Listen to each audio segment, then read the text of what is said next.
سارے تعلق رب سے جوڑو، کر دے گا وہ نظر کرم۔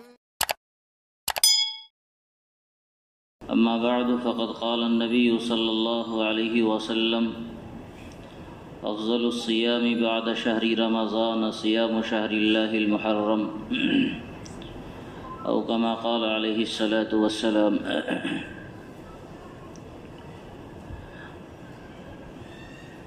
یہ مہینہ جو بھی اسلامی مہینے کے اعتبار سے چل رہا ہے، یہ اسلامی سال کا پہلا مہینہ ہے، اور اللہ رب العزت کے یہاں اس مہینے کی خاص اہمیت ہے دیگر اور مہینوں کے مقابلے میں۔ اللہ تعالیٰ نے بعض مہینوں کو بھی بعض مہینے پر فوقیت دے رکھی ہے۔ قرآن کریم نے بتایا کہ سال کے 12 مہینے ہوتے ہیں، جس میں 4 مہینہ قابل احترام ہے، اللہ رب العزت کے نزدیک حرمت والا ہے۔ اس قابل احترام مہینوں میں ایک مہینہ محرم الحرام کا مہینہ بھی ہے۔ اس مہینے کی بھی اللہ تعالیٰ کے یہاں خاص اہمیت ہے، اور اس مہینے میں ایک دن ہے یوم عاشوراء 10ویں محرم الحرام۔ اس دن کو بھی اللہ رب العزت کے یہاں خاص اہمیت حاصل ہے۔ یوں تو دنیا کے اندر جو بہت سارے واقعات پیش آئے، ان میں کئی واقعات کے بارے میں تاریخی طور پر یہ کہا جاتا ہے کہ یہ اسی مہینے کے 10ویں محرم الحرام کے اندر یہ واقعات پیش آئے، اور انہی واقعات کی وجہ سے 10ویں محرم الحرام یا محرم الحرام کا مہینہ اہمیت کا حامل ہو گیا۔ بہت سے واقعات ہیں جن کو 10ویں محرم الحرام سے منسوب کیا جاتا ہے، جیسے حضرت آدم علیہ السلام کی توبہ اسی دن قبول ہوئی تھی، حضرت نوح علیہ السلام کی کشتی پہاڑ سے اسی دن لگی، سیدنا موسیٰ علیہ السلام کو اللہ تعالیٰ نے فرعون سے اسی دن نجات دیا، حضرت یونس علیہ السلام اسی دن مچھلی کے پیٹ سے نکالے گئے اور آپ کی توبہ قبول ہوئی۔ اسی طرح حضرت عیسیٰ علیہ السلام کو آسمان پر اسی دن اٹھایا گیا۔ تو دسیوں اس طرح کے واقعات ہیں جن میں بعض واقعات باضابطہ ثابت بھی ہیں، لیکن اس سے قطع نظر یہ واقعات ہوں یا نہ ہو، روایات میں اس دن کی بھی اور اس مہینے کی بھی ایک خاص اہمیت حاصل ہے۔ اللہ کے رسول صلی اللہ علیہ وسلم سے پوچھا گیا کہ رمضان کے بعد سب سے بہتر مہینہ کون سا ہے جس میں روزہ آدمی رکھے؟ تو آپ صلی اللہ علیہ وسلم نے محرم الحرام کی وضاحت فرمائی، افضل الصیام بعد شہر رمضان شہر اللہ المحرم۔ رمضان کے بعد سب سے بہتر مہینہ جس میں آدمی روزہ رکھے وہ محرم الحرام کا مہینہ ہے۔ ایک اور روایت میں ہے، حضرت علی رضی اللہ تعالیٰ عنہ ارشاد فرماتے ہیں، اس سے زیادہ تفصیل ہے کچھ اس میں، ان سے کسی نے یہ سوال کیا کہ رمضان کے بعد سب سے بہتر مہینہ کون سا ہے روزے کے اعتبار سے؟ تو انہوں نے فرمایا کہ یہی سوال آقا علیہ السلام سے کیا گیا تھا۔ تو آپ صلی اللہ علیہ وسلم نے فرمایا کہ رمضان کے بعد سب سے بہتر مہینہ محرم الحرام کا مہینہ ہے، کیونکہ اس مہینے میں اللہ تعالیٰ نے ایک قوم کی توبہ قبول فرمائی اور ایک قوم کی توبہ آئندہ بھی قبول فرمائیں گے۔ تو اس طرح اس مہینے کو ایک خاص اہمیت حاصل ہے۔ حضرت امام غزالی رحمۃ اللہ علیہ فرماتے ہیں کہ چونکہ یہ اسلامی سال کا پہلا مہینہ ہے، اس لیے اس مہینے کو عبادات سے بالکل منور رکھنا چاہیے، کیونکہ اس مہینے کی برکت سے جب آدمی اس مہینے کو عبادات سے روزوں سے مکمل بھرا ہوا رکھے گا تو امید ہے کہ اللہ تعالیٰ پورے سال کو برکت والا بنائیں گے۔ اسی طرح خاص محرم الحرام کے مہینے کی بھی یوم عاشورہ کے دن کی بھی باضابطہ فضیلت آقا صلی اللہ علیہ وسلم نے بیان فرمائی۔ 10ویں محرم الحرام کا جو دن ہوتا ہے، اس دن بھی آپ علیہ الصلاۃ والسلام نے باضابطہ روزے کی فضیلت بتائی ہے، بلکہ شروع زمانے سے آپ علیہ الصلاۃ والسلام 10ویں محرم کا روزہ رکھا کرتے تھے۔ جب آپ مکہ مکرمہ میں قیام پذیر تھے تو آپ کی عادت مبارکہ تھی کہ کفار وہ معاملات، وہ کام جس کو وہ حضرت ابراہیم علیہ السلام کی طرف منسوب کر کے کیا کرتے تھے اور وہ اچھے کام ہوتے تھے، تو آپ صلی اللہ علیہ وسلم بھی وہ کام کرتے تھے۔ جیسے کفار مکہ شروع زمانے میں بھی حج کرتے تھے، اسلام کے آنے سے پہلے یا اسلام کی حج کی فرضیت کو بتانے سے پہلے بھی کفار اپنے طریقے سے حج کیا کرتے تھے اور اسے منسوب کرتے تھے حضرت ابراہیم علیہ السلام کی طرف۔ تو آقا صلی اللہ علیہ وسلم بھی آپ پر حج کی فرضیت سے پہلے، چونکہ یہ ایسا عمل تھا جو حضرت ابراہیم علیہ السلام کی طرف منسوب تھا، تو آپ صلی اللہ علیہ وسلم بھی حج فرمایا کرتے تھے۔ اسی طرح کفار قریش کے یہاں 10ویں محرم الحرام کے روزے کا اہتمام بھی تھا، اور یہ لوگ اس کو حضرت ابراہیم علیہ السلام کی طرف منسوب کرتے تھے۔ ظاہر ہے کہ روزہ ایک اچھا عمل ہے، تو اس لیے آپ صلی اللہ علیہ وسلم نے بھی اس زمانے میں بھی اس کا اہتمام فرمایا۔ یہ اور بات ہے کہ اس زمانے میں آپ نے کسی کو روزہ رکھنے کی تاکید نہیں فرمائی، کسی کو آپ نے حکم نہیں دیا، اپنے طور سے آپ روزہ رکھا کرتے تھے، یہ آپ کا اپنا ذاتی عمل تھا۔ لیکن جب آپ مدینہ منورہ تشریف لائے تو مدینہ منورہ تشریف لانے کے بعد آپ نے دیکھا کہ یہ یہود روزہ رکھتے ہیں، بنی اسرائیل روزہ رکھتے ہیں اور بڑا اہتمام کرتے ہیں اس دن کا۔ تو ان سے پوچھا کہ بھائی اس دن میں تم روزہ کیوں رکھتے ہو؟ تو انہوں نے بتایا کہ یہ دن ہمارے نزدیک قابل مبارک دن ہے، اسی دن میں حضرت موسیٰ علیہ السلام کو اللہ تعالیٰ نے فرعون سے نجات دیا تھا۔ تو آقا صلی اللہ علیہ وسلم نے فرمایا کہ پھر ہم تو حضرت موسیٰ علیہ السلام کے تمہارے مقابلے میں زیادہ حقدار ہیں، تو ہم روزہ رکھیں، اس بات کے زیادہ حقدار ہم ہیں کہ ہم اس دن میں روزہ رکھیں۔ اور پھر آپ نے اہتمام کے ساتھ روزہ رکھا بھی ہے، اور حضرات صحابہ کرام رضوان اللہ تعالی علیہ مجمعین کو روزہ رکھنے کی تلقین بھی فرمائی۔ بلکہ اگر یہ کہا جائے کہ رمضان کے روزے کی فرضیت سے پہلے 10ویں محرم الحرام کا روزہ فرض کے درجے میں تھا، تو اس میں کوئی مبالغہ نہیں ہوگا۔ آقا علیہ السلام نے تاکیدی طور پر اس دن کے روزہ رکھنے کا حضرات صحابہ کرام کو حکم دیا تھا۔ 10ویں محرم الحرام کا دن تھا، حضور علیہ السلام نے مدینہ کے آس پاس کی جو بستیاں تھیں اور وہاں جو انصار رہا کرتے تھے، ان کے پاس پیغام بھیجا کہ جو لوگ سویرے میں یہ پیغام گیا کہ جو لوگ اب تک کھائے پیے نہیں ہوں وہ روزے کی نیت کر لیں اور آج کے دن روزہ رکھیں، اور جو لوگ کھا پی چکے ہیں وہ بھی بقیہ دن کھانے پینے سے اپنے آپ کو روک کر رکھیں، باقی دن وہ کھائے پیے نہیں، بھلے وہ روزہ نہیں ہوگا لیکن روزہ داروں کی مشابہت میں گویا کھانے پینے سے آپ علیہ السلام نے انہیں بھی منع فرمایا۔ تو اس طرح ایک تاکیدی حکم تھا کہ روزہ رکھا جائے۔ پھر جب اسلام نے رمضان کا روزہ فرض کیا ہے تو رمضان کا روزہ فرض ہونے کے بعد اب اس کی فرضیت گویا منسوخ ہو گئی، لیکن اس کے بعد بھی آخری عمر تک آپ علیہ السلام نے اس روزے کا اہتمام فرمایا۔ اب یہ روزہ سنت اور نفل کے درجے میں ہو گیا، اس کی فرضیت باقی نہیں رہی۔ اور پھر آپ علیہ السلام کو یہ بھی بتایا گیا کہ یہود و نصارہ اس دن کا بڑا اہتمام کرتے ہیں،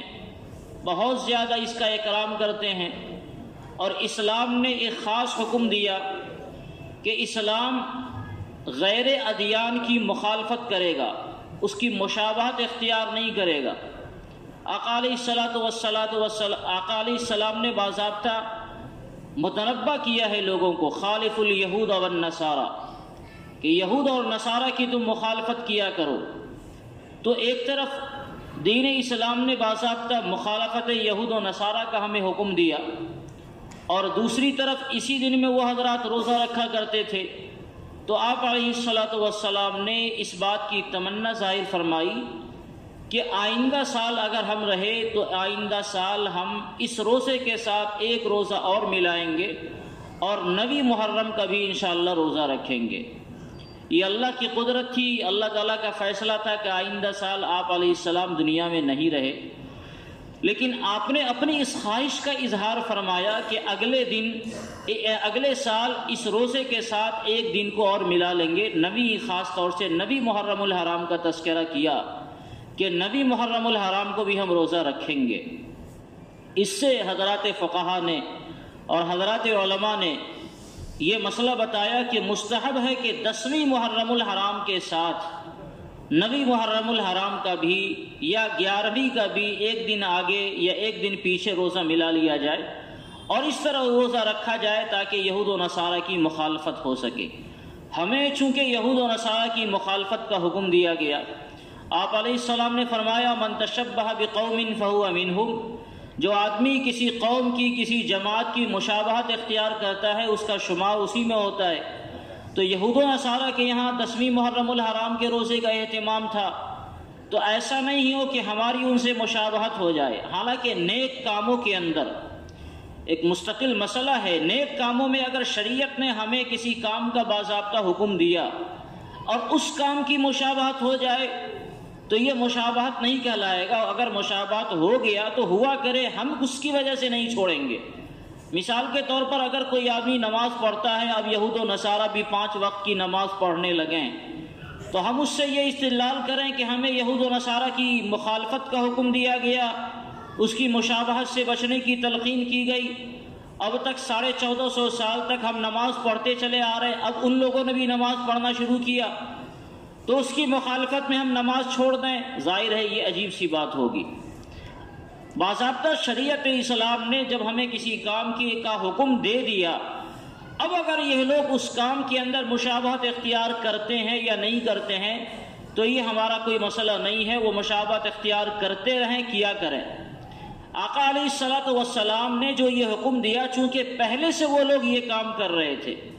پہلے ہی سے ان کے یہاں یہ روزہ تھا اور اس دن کا اہتمام تھا، تو ایسا نہیں ہو کہ دنیا یہ دیکھے تو یہ کہے کہ یہ کام انہوں نے بنی اسرائیلیوں کی موافقت میں کیا ہے، ان کی اتباع میں یہ کام کرنا شروع کیا۔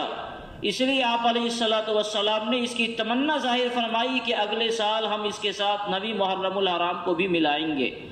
اور اسی لیے حضرات علماء نے یہ لکھا کہ 10ویں محرم الحرام کا تنہا روزہ نہ رکھے، بلکہ اس کے ساتھ بہتر یہ ہے کہ ایک روزہ یا تو پہلے ملا لے یا ایک روزہ بعد میں ملا لے۔ اور بعض حضرات نے یہ وضاحت کیا، اس کی صراحت کی کہ اکیلا 10ویں محرم الحرام کا روزہ رکھنا، بعض لوگوں نے کراہت کے ساتھ اس کا استعمال کیا ہے کہ مکروہ ہے، بہتر نہیں ہے، لیکن بہتر مکروہ نہ ہونے کا یہ مطلب نہیں ہے کہ وہ ناجائز اور گناہ کا کام ہے۔ مکروہ نہ ہونے کا مطلب یہ ہے کہ اچھا نہیں ہے، چونکہ آپ علیہ الصلوۃ والسلام نے اس کی تمنا ظاہر فرمائی، اس لیے آپ کے خواہش کے احترام میں اس سے ایک دن آگے اور ایک دن پیچھے، یا تو دونوں دن یا کم سے کم ایک دن، بہتر یہ ہے کہ پہلا دن روزے کو رکھ لیا جائے تاکہ آپ علیہ الصلوۃ والسلام کی جو خواہش تھی اس کی تکمیل ہو جائے۔ ورنہ زندگی بھر حضور علیہ السلام نے 10ویں محرم الحرام کا روزہ رکھا ہے اور اس کے ساتھ آگے اور پیچھے کسی روزے کو آپ نے نہیں ملایا۔ لہذا جو کام اللہ کے رسول صلی اللہ علیہ وسلم نے ہمیشہ کیا ہو اس میں کراہت نہیں آ سکتی ہے، وہ مکروہ نہیں ہوگا۔ تو مکروہ نہیں ہونے کا مطلب یہ ہے کہ اس کا درجہ اس روزے سے ذرا سا نیچے ہے کہ اگر کوئی آدمی ایک دن آگے اور پیچھے روزہ رکھ لے اس کا درجہ اوپر ہوگا اور اس کا درجہ ذرا نیچے ہوگا۔ حضرت علامہ انور شاہ کشمیری رحمۃ اللہ علیہ نے باضابطہ اس کی وضاحت فرمائی ہے کہ یوم عاشورہ کے روزے کے 3 درجے ہیں۔ سب سے بہتر درجہ یہ ہے کہ آدمی 3 دن کا روزہ رکھے، 9ویں کا بھی، 10ویں کا بھی اور 11ویں کا بھی۔ اس کے بعد دوسرا درجہ یہ ہے کہ آدمی 2 دن کا روزہ رکھے، یا تو ایک دن پہلے ملا لے یا ایک دن بعد میں ملا لے۔ اور کم تر درجہ یہ ہے، یہ بھی کوئی مکروہ نہیں ہے، یہ بھی ثواب کا ہی عمل ہے، لیکن یہ کم درجہ ہے کہ آدمی صرف 10ویں محرم کا روزہ رکھے۔ تو اگر کوئی آدمی صرف 10ویں محرم کا روزہ رکھتا ہے تو شریعت کی نگاہ میں یہ عمل بھی باعث ثواب ہے، یہ کراہت والا کوئی عمل نہیں ہے۔ اور آج کی دنیا میں تو یہود و نصارہ کی مخالفت ہوتی ہی نہیں ہے، اس لیے کہ اب یہود و نصارہ 10ویں محرم کے روزے کا شاید اہتمام نہیں کرتے ہیں۔ جو اہتمام زمانے نبوی کے اندر تھا وہ اہتمام اب ان کے یہاں نہیں ہے، اس لیے اگر کوئی آدمی تنے تنہا 10ویں محرم کا روزہ رکھے تو اس سے بھی اس سنت کی ادائیگی ہو جائے گی، اور اگر اس سے پہلے یا اس کے بعد روزہ نہیں رکھ سکتا ہو تو کوئی حرج اور گناہ کی بات نہیں ہے۔ تو اس مہینے کے اندر ایک تو اللہ کے رسول صلی اللہ علیہ وسلم کے فرمان کے مطابق روزوں کا اہتمام کرنا چاہیے، کیونکہ رمضان کے مہینے کے بعد سب سے بہتر مہینہ روزے کے اعتبار سے محرم الحرام کا مہینہ ہے، اور اس کے علاوہ خاص طور سے 10ویں محرم الحرام کے روزے کا بھی اہتمام کرنا چاہیے، کیونکہ تقریباً پوری زندگی جناب رسول اللہ صلی اللہ علیہ وسلم نے اس دن کے روزے کا اہتمام فرمایا ہے۔ ایک معاملہ تو مسلمانوں کے کرنے کا اس مہینے کے اندر یہ ہے۔ دوسرا کام جو کرنے کا ہے، ایک روایت ہے، غالباً کسی درجے میں ضعیف روایت ہے، لا بأس بہ، اس روایت کا حکم بیان کیا گیا کہ اس روایت میں کوئی حرج نہیں ہے، اور ضعیف روایتوں میں فضائل میں چلا کرتا ہے، اس کی گنجائش ہوتی ہے، اس پر عمل کیا جاتا ہے۔ ایک روایت ہے جس میں یہ مضمون بیان کیا گیا کہ جو آدمی 10ویں محرم الحرام کے دن اپنے گھر والوں پر وسعت کرے گا، خرچ کرنے میں کشادگی کرے گا، تو اللہ تبارک و تعالی اس کی برکت سے پورے سال اس کے گھر میں کشادگی پیدا فرمائیں گے۔ تو 10ویں محرم الحرام کو مسلمانوں کے کرنے کا کام یہ ہے کہ ذرا کھانا پینا یا اور اپنے بال بچوں پر وسعت کا معاملہ کر لے، اس نقطۂ نظر سے کہ اللہ کے رسول صلی اللہ علیہ وسلم کی یہ تلقین ہے۔ اس کے لیے کسی خاص اہتمام کا اہتمام نہ کیا جائے،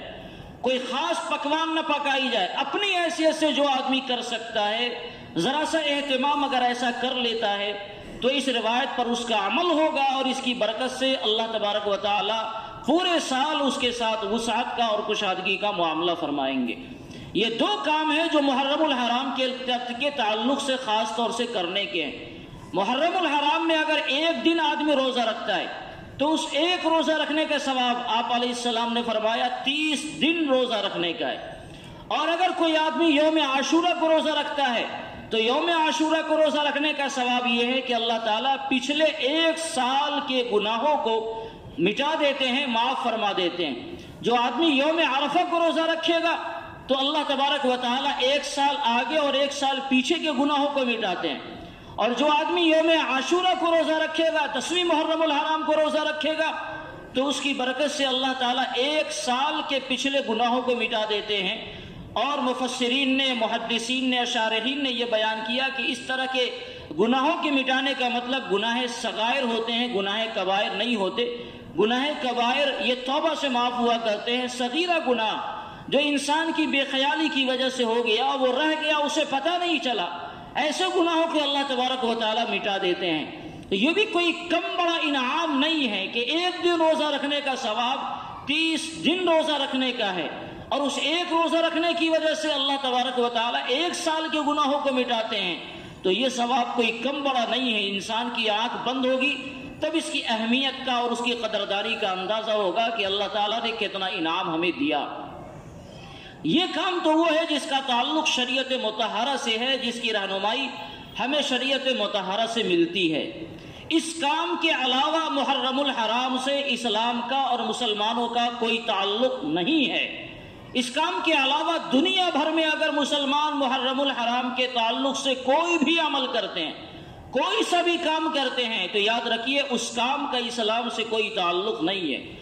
عام طور سے پوری دنیا کے اندر شیعوں کی دیکھا دیکھی مسلمانوں نے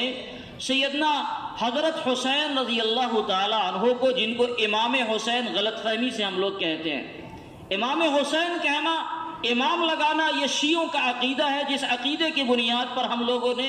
اہل سنت والجماعت کے لوگوں نے بھی امام حسین علیہ السلام کا لفظ کتابوں میں بھی لکھا ہوا ہے، اور عام طور سے اس کا استعمال بھی لوگ اپنی زبان پر کرتے ہیں۔ امام حسن، امام حسین، وہ امام حسن نہیں ہے، امام حسین نہیں ہے، وہ حضرت حسین ہے۔ جس طرح حضرت علی ہیں، حضرت عمر فاروق ہیں، حضرت صدیق اکبر ہیں، اسی طرح وہ بھی حضرت حسین ہیں، حضرت حسن ہیں۔ اصل میں امام کہنا کوئی برا نہیں ہے۔ جب ہم اور دنیا کے اور بہت سارے بزرگ ہستیوں کے ساتھ امام کا لفظ استعمال کرتے ہیں اور یہ برا نہیں ہے،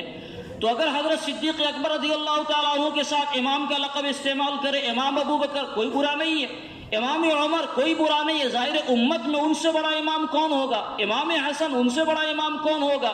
لیکن یہ امام اس کسی ایسے معنی کی بنیاد پر نہیں استعمال کیا جاتا جو معنی صحیح ہو، بلکہ یہ شیعوں کا ایک خاص عقیدہ ہے، اس عقیدے کی طرف اشارہ کرنے کے لیے امام کا استعمال کیا جاتا ہے۔ عام طور سے امام کا جو لفظ بولا جاتا ہے کسی پیشوا اور مقتدی کو بولا جاتا ہے۔ حضرت امام ابو حنیفہ رحمۃ اللہ علیہ کو ہم لوگ امام ابو حنیفہ کہتے ہیں، امام مالک کہتے ہیں، امام شافعی، امام احمد ابن حنبل، امام سفیان ثوری، اور اگر حدیث کے اندر آئے تو امام بخاری، امام مسلم، امام فلاں، امام فلاں۔ تو اس طرح کسی بھی فن کے ماہر کو اتنا ماہر ہو جائے کہ وہ اس فن کا پیشوا اور مقتدی ہو جائے، اسے امام کہا جاتا ہے۔ جو بندہ آپ کو نماز کی اقتدا کروائے گا وہ آپ کا پیشوا، اس لیے آپ اس کو امام کہیں گے۔ تو اس معنی کے اعتبار سے امام تو کسی بھی فرد پر کہا جا سکتا ہے، جو بھی پیشوا ہو جائے وہ امام ہے، ہمہ شمہ ہر آدمی امام ہے۔ لیکن شیعوں کا ایک خاص عقیدہ ہے، وہ عقیدہ یہ ہے کہ حضرات انبیاء کرام علیہم الصلاۃ والسلام کی طرح اللہ تعالیٰ نے امت کے بعض افراد کو بھی نبی جیسا معصوم بنایا ہے۔ حضرات انبیاء کرام علیہ الصلوۃ والسلام معصوم ہوتے ہیں، اور معصوم ہونے کا مطلب یہ ہے کہ وہ گناہوں سے پاک ہوتے ہیں۔ اللہ رب العزت نبوت کے دینے سے پہلے بھی اور نبوت کے دینے کے بعد بھی اللہ تبارک و تعالیٰ ان کی ایسی حفاظت فرماتے ہیں کہ وہ بچپن میں بھی، جوانی میں بھی اور آخر عمر تک پوری زندگی کبھی اللہ کی نافرمانی نہیں کر سکتے۔ کوئی بھی نبی سیدنا آدم علیہ الصلوۃ والسلام سے لے کر جناب محمد رسول اللہ صلی اللہ علیہ وسلم تک کوئی بھی نبی، چاہے ان کی تعداد جتنی رہی ہو، 1.25 لاکھ کے آس پاس ہے، جن میں سے بعض کا تذکرہ ہمیں معلوم ہے اور بعض کا تذکرہ معلوم نہیں ہے، اگر وہ نبی ہیں، رسول ہیں، تو وہ من جانب اللہ ان کا انتخاب ہوتا ہے۔ یہ ایک ڈگری ہوتی ہے جو اللہ تعالیٰ عطا فرماتے ہیں، یہ ایک عہدہ ہوتا ہے جس کو اللہ عطا فرماتے ہیں، کوئی ڈگری نہیں ہوتی جو آدمی اپنی محنت سے حاصل کرے گا۔ یہ نہیں ہے کہ ایک انسان بہت محنت کرے تو اس کی محنت اور اس کی عبادت، اس کی تقوی کی بنیاد پر اللہ تعالیٰ اس کو نبی بنا لے۔ ایک عہدہ ہوتا ہے جو اللہ نے دے دیا،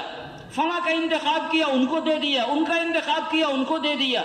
اور جتنے حضرات کو اللہ رب العزت نبوت کی عظمت کے لیے اور نبوت کی شان کے لیے سرفراز فرماتے ہیں، انتخاب فرماتے ہیں، یہ سارے حضرات اللہ تعالیٰ کے چنیدہ افراد ہوتے ہیں، چنیدہ بندے ہوتے ہیں، ان کی خاص حفاظت ہوتی ہے۔ ان سے نہ کوئی چھوٹا گناہ اور نہ کوئی بڑا گناہ کبھی بھی کچھ نہیں ہو سکتا ہے، چاہے بچپن کی زندگی میں ہو، چاہے جوانی کی زندگی میں ہو، نبوت ملنے سے پہلے ہو یا نبوت ملنے کے بعد ہو۔ اگر کبھی کوئی ایسی چوک نظر آتی ہے جو بظاہر جس پر لگتا ہے کہ قرآن نے ان پر عتاب کیا، تو وہ ایک چوک ہوتی ہے، وہ گناہ نہیں ہوتا۔ مثلا حضرت آدم علیہ السلام کے بارے میں سب جانتے ہیں، آپ نے گیہوں کا وہ دانہ کھا لیا جن سے منع کیا گیا تھا، اور پھر کیا واقعات پیش آئے وہ ہم سب کے ذہن و دماغ میں ہونے چاہیے۔ تو یہ کوئی گناہ کا کام نہیں تھا، لیکن اللہ تعالیٰ نے نبی کی شان کو بلند کیا ہے۔ تو نبی کوئی ایسا کام کرے جو غیر بہتر ہو، جائز ہے لیکن بہتر نہیں تھا، تو اس کام پر بھی اللہ تعالیٰ کبھی کبھی ان کی اصلاح فرمانے کے لیے، ان کی گرفت فرمانے کے لیے ان پر متنبہ فرماتے ہیں، اور پھر ساتھ ہی حوصلہ افزائی بھی فرما دیتے ہیں کہ آپ کا مقام اتنا اونچا ہے۔ تو نبی کوئی گناہ کا کام کبھی نہیں کر سکتا ہے، لیکن غیر نبی چاہے وہ کوئی بھی ہو، وہ گناہوں سے محفوظ نہیں ہو سکتے ہیں۔ البتہ حضرات صحابہ کرام رضوان اللہ تعالی علیہم اجمعین کے بارے میں اہل سنت کا یہ عقیدہ ہے کہ وہ گناہوں سے معصوم نہیں ہوتے لیکن محفوظ ہوتے ہیں۔ محفوظ ایک دوسری اصطلاح ہے، اس کا مطلب یہ ہے کہ اگر صحابہ کرام کے افراد میں سے کسی فرد سے کوئی گناہ ہو جائے تو اس گناہ پر وہ باقی نہیں رہیں گے، اتنی بے چینی ہوگی کہ اس بے چینی کی وجہ سے جب تک وہ گناہوں سے توبہ نہیں کر لیں گے تب تک انہیں چین نہیں آئے گا۔ ہمہ شمہ کی طرح نہیں ہے کہ آدمی دھڑلے سے گناہ کر رہا ہے اور شان سے کھا پی رہا ہے، چین کی نیند سو رہا ہے، نہیں۔ حضرات صحابہ کرام یہ وہ جماعت ہے جن کو اللہ تعالیٰ نے اپنے حبیب کی صحبت کے لیے انتخاب فرمایا تھا۔ تو ایسا نہیں ہے کہ ان سے گناہ نہیں ہوگا، گناہ ہو سکتا ہے۔ بہت سے صحابہ کرام میں کئی افراد ہیں جن سے گناہ ہوا، لیکن گناہ ہونے کے بعد ایسی بے چینی ہوتی ہے کہ جب تک وہ توبہ نہیں کر لیں گے معاف نہیں ہو سکتا ہے، ان کو چین نہیں آ سکتا ہے، بالکل بے چینی ان کے اندر زندگی میں پیدا ہو جاتی ہے۔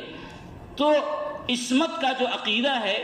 وہ صرف حضرات انبیاء کرام علیہم الصلوۃ والسلام کے ساتھ ہے۔ بات کہیں اور چلی گئی، میں کہنا چاہ رہا تھا کہ شیعوں کے یہاں ایک عقیدہ ہے کہ انبیاء کے علاوہ بھی 12 افراد ایسے ہیں جو نبی کی طرح معصوم ہوتے ہیں، بھلے زبان سے یا صراحت کے ساتھ انہوں نے کہیں ان کی نبوت کا اقرار نہیں کیا، مگر نبی جیسا وہ مانتے ہیں کہ وہ نبی کی طرح ہیں، اور نبی کی طرح ان کا مقام ہے، ان کی عظمت ہے۔ اسی میں حضرت امام حسن بھی ہیں، امام حسین بھی ہیں، امام باقر بھی ہیں، حضرت علی بھی ہیں، اور آخر میں امام مہدی جو کہتے ہیں وہ امام مہدی 12ویں امام کے طور پر باضابطہ ترتیب ہے کہ فلاں پھر اس کے بعد فلاں پھر اس کے بعد فلاں۔ تو یہ 12 افراد جو مانے جاتے ہیں یہ شیعوں کے عقیدے کے مطابق ان کو امام کہا جاتا ہے، ورنہ اگر امام پیشوا کے معنی میں، مقتدی کے معنی میں، فن کے ماہرین کے معنی میں اگر کہا جائے تو کسی پر بھی اس لفظ کا اطلاق ہو سکتا ہے، بولا جاتا ہے، کوئی حرج نہیں ہے۔ مگر حضرت امام حسین اور امام حسن کو جو امام حسن اور امام حسین کہا جاتا ہے یہ در حقیقت شیعوں کے عقیدے کی غماز ہے، اور محرم الحرام کو جو اتنا ہوا بنا کے پیش کیا ہے یہ انہی شیعوں نے پیش کیا ہے۔ حضرت حسین رضی اللہ تعالیٰ عنہ کی شہادت چونکہ 10ویں محرم الحرام کو ہوئی، اور یقیناً یہ ایک بڑا واقعہ پیش آیا تاریخ اسلام کا، بہت بڑا واقعہ پیش آیا۔ اہل بیت کے 70 افراد کو مسلمان کہی جانے والی جماعت نے تحت کیا، ظاہر ہے اس سے بڑا کیا واقعہ پیش آئے گا، لیکن ایسا نہیں ہے کہ دنیا میں صرف اتنا ہی بڑا واقعہ پیش آیا ہے، اس سے بڑے بڑے واقعات بھی پیش آئے ہیں۔ شہادت کا واقعہ بھی اس سے بڑا بڑا پیش آیا ہے، اور بھی واقعات اس سے بڑے بڑے پیش آئے۔ سب سے بڑا حادثہ جو اس آسمان اور اس زمین کے لیے پیش آیا تھا وہ تھا جب جناب محمد رسول اللہ صلی اللہ علیہ وسلم پردہ فرما رہے تھے۔ اس سے بڑا واقعہ دنیا کے اندر اب تک کوئی پیش نہیں آیا، یہ سب سے بڑا واقعہ ہے۔ اور شہادت اس کے بعد بھی ہوئی ہے، خود حضرت حسین کے والد گرامی کی شہادت ہوئی ہے، حضرت عثمان ذی النورین کی شہادت ہوئی ہے، اور بڑے دردناک انداز میں ظالموں نے شہید کیا، اور بھی صحابہ کرام کی شہادت کی ایک لمبی داستان ہے۔ کہنے کا مطلب یہ ہے کہ اگر کسی دن کسی بڑی ہستی کی شہادت کا واقعہ پیش آ جائے تو کیا اسلام نے اس کی اجازت دی کہ ان کے یوم شہادت کے نام پر زندگی بھر اس کو منایا جاتا رہے اور قیامت تک اس کی یادگار منائی جائے؟ اسلام نے کسی بڑے سے بڑے فرد کے موت پر یا اس کی شہادت پر سوگ منانے کے لیے صرف 3 دن کو رکھا ہے۔ اگر کسی کا انتقال ہو گیا تو 3 دن آدمی سوگ منائے گا۔ ہاں، اگر کسی عورت کا شوہر انتقال ہو جائے تو 4 مہینہ 10 دن اسے سوگ منانا ہے۔ اس کے علاوہ کوئی بھی ہو، کسے باشد، کسی کا انتقال ہو جائے، کسی کی شہادت ہو جائے،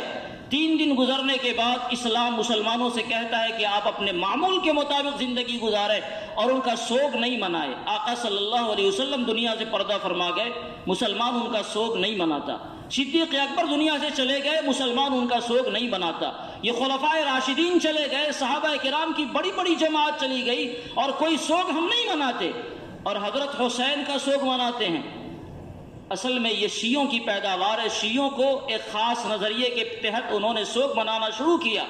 اور مسلمان اہل بیت کی محبت میں شیعوں کے بہکاوے میں آ گئے، اور مسلمان نے بھی یہ کام اپنی زندگیوں میں لینا شروع کیا، اور یہ بھی سوگ منانے لگے۔ اور سوگ منانے کا جو طریقہ اب رائج کیا گیا، ظاہر ہے کہ اس کا سوگ سے تو خیر کوئی تعلق نہیں ہے۔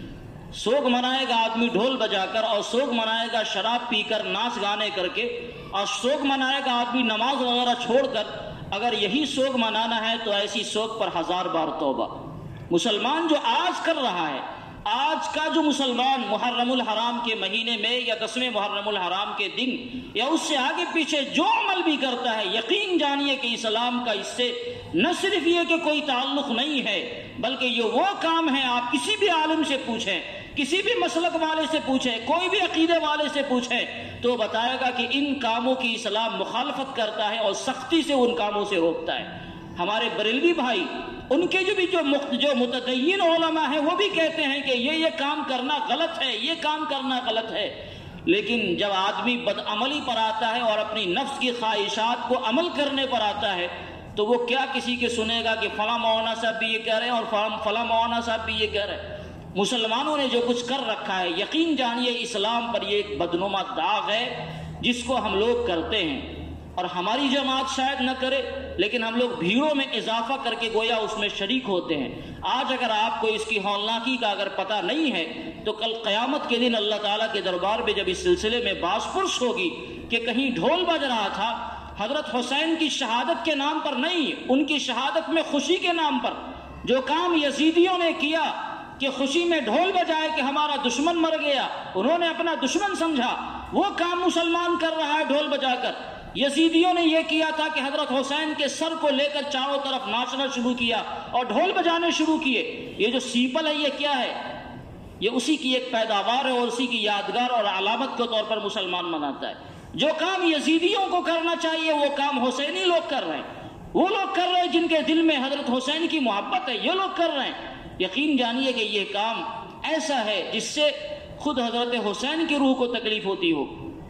یہ کام وہ ہے جس کا اسلام سے کوئی تعلق نہیں ہے۔ کل قیامت کے دن جب اللہ کے دربار میں ہماری حاضری ہوگی اور حضور علیہ الصلوۃ والسلام کے در دولت پر جانا ہوگا، حوض کوثر پر جام پینے کے لیے، آپ فرما دیں کہ کیا تم ہی لوگ ہو جنہوں نے میرے نواسے کی شہادت کے اوپر تم نے خوشیاں منائی تھی؟ تو بتائیے اس وقت ہمارا کیا حال ہوگا؟ ہم سے اچھے نہیں ہیں اس لیے کہ اسلام سے کوئی تعلق نہیں ہے، لیکن اگر ایک مقابلہ کیا جائے تو ہم سے اچھے کم سے کم وہ شیعہ ہیں جو خوشی نہیں مناتے، وہ غم کا اظہار کرتے ہیں اور اپنے گریبان چاک کرتے ہیں، اپنے بدن کو لہو لہان کرتے ہیں، اگرچہ اس کا بھی اسلام سے کوئی تعلق نہیں ہے، لیکن کم سے کم یہ تو ہے کہ وہ غم کا اظہار کرتے ہیں، خوشی کا اظہار نہیں کرتے۔ اور یہ کیسی مسلمانی ہے جو حضرت حسین کے شہادت کے اوپر ان کے نام پر یا حسین کا نعرہ بھی لگایا جاتا ہے اور ان کی شہادت کے اوپر خوشیاں منائی جاتی ہے، آدمی شراب میں بالکل مدہوش ہوتا ہے، یہ کیسی مسلمانی ہے؟ کبھی کبھی ہم سے یہ بھی کہا جاتا ہے کہ مولانا طاقت کے مظاہرے کا یہ ایک انداز ہے، دنیا والوں کے سامنے ہماری طاقت کا مظاہرہ ہونا چاہیے۔ میں کہتا ہوں اگر اسی کا نام طاقت ہے تو ایسی بزدلی پر ہزار توبہ، اس کو طاقت کہتے ہیں۔ ہر بوم کی طرح آپ لاٹھیاں ادھر ادھر چلاویں اور اس کو طاقت کہیں، ہر آنے جانے والوں کو آپ تکلیف دیں، اس کو طاقت کہیں۔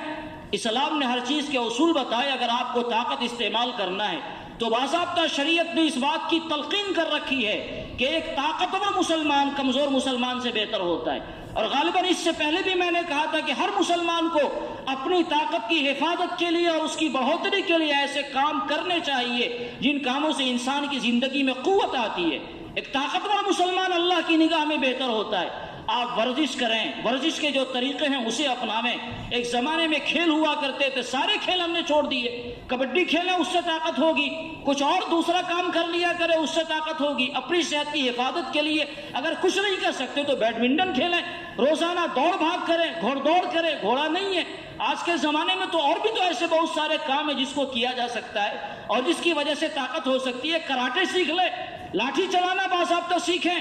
یہ سب وہ ہنر تھے، وہ کام تھے جس کو مسلمان کو کرنا چاہیے تھا، اور آج کے زمانے میں کرنے کی خود حفاظتی کے لیے واقعتاً ضرورت ہے۔ کبھی خدا نخواستہ ہم دشمنوں کے نرغے میں پھنس جائیں تو اپنی حفاظت کے لیے اپنے آپ کو محفوظ کرنا، یہ ہمارا قانون اس کی اجازت دیتا ہے، لیکن ایسے وقت میں ہم بزدل بن جاتے ہیں۔ دو آدمی بھی اگر گھیر لے تو ایک آدمی ہاتھ پاؤں جوڑنے لگتا ہے، اپنی طاقت کا استعمال نہیں کرتا، کیونکہ وہ جانتا ہے کہ ہمارے پاس کوئی طاقت نہیں ہے۔ کھا کھا کر ہم نے اپنے بدن کو بالکل انتہائی کمزور بنا رکھا ہے۔